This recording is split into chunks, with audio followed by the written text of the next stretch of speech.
Lo que te voy a contar no es de fácil asimilación, puesto que si fuiste criado en una religión cristiana, mormona o testigo de Jehová u otras denominaciones, será difícil de aceptar ciertas realidades que ya se han estudiado durante décadas, pero que por una razón u otra esto no lo enseñan en estos cultos o religiones o templos donde se habla del mensaje y figura de Jesús de Nazaret y de Dios en general.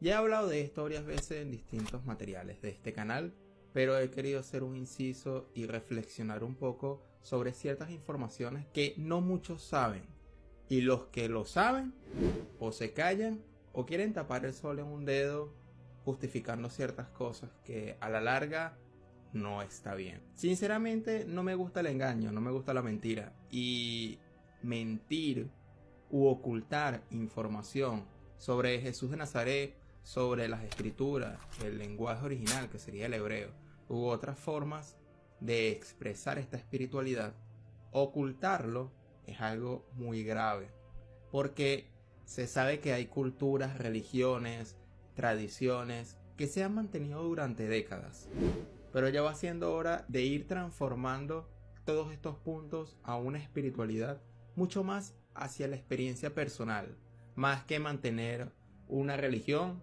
o un dogma o una institución determinada. El mensaje de Jesús de Nazaret, por tanto, fue manipulado, tergiversado, omitido, ocultado y reinterpretado hacia una u otra forma de dirigir su enseñanza hacia una doctrina o el mantenimiento de una institución religiosa durante cientos y hasta miles de años. Yo no sé cuál es la verdad, pero por lo menos con investigación se puede saber qué no fue verdad, qué no fue cierto y de qué no trató el mensaje de Jesús de Nazaret. Por lo tanto, te quiero traer algunos puntos sobre el cristianismo, Jesús de Nazaret y la Biblia con respecto a sus traducciones. El primer punto, y puede que el que te haga volar más la cabeza, es el hecho de que Jesús de Nazaret nunca fundó la religión cristiana. Él nunca tuvo la pretensión de crear una religión. Jesús de Nazaret fue judío, los discípulos fueron judíos, siguieron lo que es la Torá,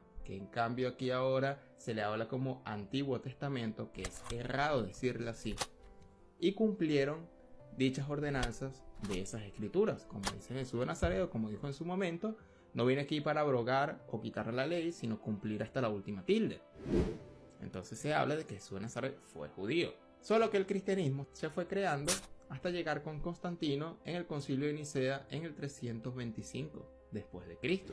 La segunda gran idea es que Jesús de Nazaret no es, tal como lo entiende la gente, el fundador del cristianismo, sino la base y el fundamento. Digamos, mejor, base, fundamento e impulso. ¿Por qué? Por dos razones. Intentaré ser lo más breve para luego el diálogo. Por dos razones. Porque la religión de Jesús es estrictamente judía y nunca rompió los marcos del judaísmo. Y segunda razón, porque analizado el cristianismo una vez constituido, nos detendremos, tenemos tiempo en un solo punto, el concepto de cómo se salva el ser humano, resulta que el concepto de salvación del cristianismo no tiene nada que ver con el concepto de salvación del ser humano que tiene Jesús de Nazaret. Porque si nos fijamos en la parábola del samaritano, quien el que hizo la voluntad del Padre fue el samaritano, quien ayudó al herido. O este otro relato donde Jesús habla de que mi madre y mis hermanos son aquellos que hacen la voluntad del Padre. Jesús, por lo visto, no quería crear una institución religiosa en su mensaje o en su figura, simplemente de que todos en una sola fe hicieran la voluntad del Padre, ya seas samaritano, romano o judío. En otras palabras, en palabras más actuales, ya seas mormón, testigo de Jehová, cristiano, adventista, judío, rico o pobre, la idea es hacer la voluntad del Padre. Pero este es un problema porque el hacer la voluntad del Padre, cada religión tiene su forma de hacer la voluntad del Padre. Y precisamente como reflexionamos en un video anterior, buscan en que esa voluntad del Padre se atenga a una religión determinada, en vez de que esa religión o ese estilo de vida vaya sujeta a la voluntad del Padre, que es superior a cualquier tipo de forma doctrinal que se pueda meter en nuestra vida. Como segundo punto, te pregunto, ¿sabes cómo surgieron los evangelios? ¿Por qué hay 4 evangelios? Fueron los únicos que han sido escritos, junto a las cartas de Saulo de Tarso, que es Pablo de Tarso. Déjame decirte que hubo 86 evangelios y solamente se eligieron 4. Convenientemente, los concilios que te he ido nombrando fueron, de alguna forma, seleccionados de manera inteligente para nada más obedecer a un tipo de doctrina, en vez de dar todos los escritos y que las personas seleccionen por su cuenta que sí y que no, de manera más o menos democrática. Simplemente estas pocas personas se reunieron y determinaron cuáles fueron los evangelios que debe la gente leer y cuáles son aquellos apócrifos que deben de ser rechazados y nunca conocidos. Por eso, en la religión nunca te van a enseñar qué es los gnósticos, qué es el evangelio de Tomás. No te van a enseñar sobre los cátaros. No te van a enseñar de qué trató el judío mesiánico. No te van a enseñar lo que fueron los judíos mesiánicos.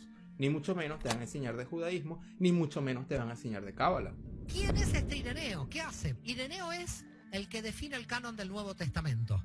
Que él puso todos los evangelios que tenía. Ustedes saben que había un montón de apócrifos por ahí. Él dice que puso todos los evangelios que tenía y que misteriosamente cayeron 4 rayos de luz que iluminaron a los 4 evangelios. Y dijo, estos son los evangelios que se han iluminado. Por lo tanto, los de la oscuridad van a quedar apócrifos, que los pueden leer igual, porque después se fueron publicando.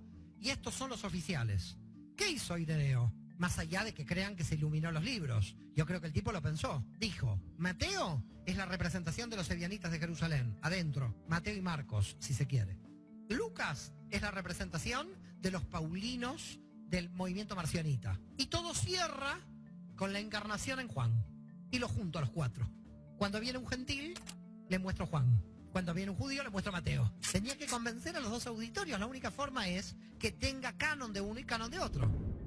Simplemente se van a tener a una interpretación más literal cuando los judíos, bien saben, y eso lo vamos a tratar más adelante, que la Torá, las escrituras, tienen una interpretación simbólica que no debe leerse de manera literal, porque si se lee de manera literal vamos a caer en el círculo de ir creando religiones tras religiones, porque estamos en una lucha literal, cuando los judíos bien saben de que hay una lectura simbólica atrás de todas estas metáforas y todos estos pasajes que fueron cuentos, historias, leyendas. Muchas de esas historias no fueron reales y esto los judíos lo saben, pero los cristianos creen que todo lo que está relatado en la Biblia fue verdad, o que las serpientes hablan, o que Dios hizo la creación en 7 días, u otras cosas que aparecen en las escrituras, del cual hay que leerla de manera simbólica. Dice que no debemos tomar literal la Torá.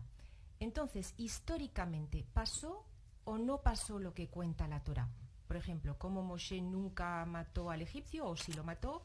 Pinjas no mató a la mujer pagana, David no mató a Goliat. Gracias por su respuesta. Los patriarcas existieron, pero la Torá es un mensaje que viene del cielo. Y el mensaje que viene del cielo viene codificado y vestido de historias. Entonces sí que los personajes existieron, pero las historias son códigos que hay que descifrar, porque esa historia protege una sabiduría muy grande. Igual que la cáscara de un plátano protege el plátano, la cáscara de una naranja protege el jugo de la naranja, el zumo de la naranja. Pues las historias protegen una sabiduría que no se puede poner encima de la mesa sin una preparación. Entonces, ¿que existieron los personajes? Sí. ¿Que las historias que hay en la Torá son una envoltura? Así es.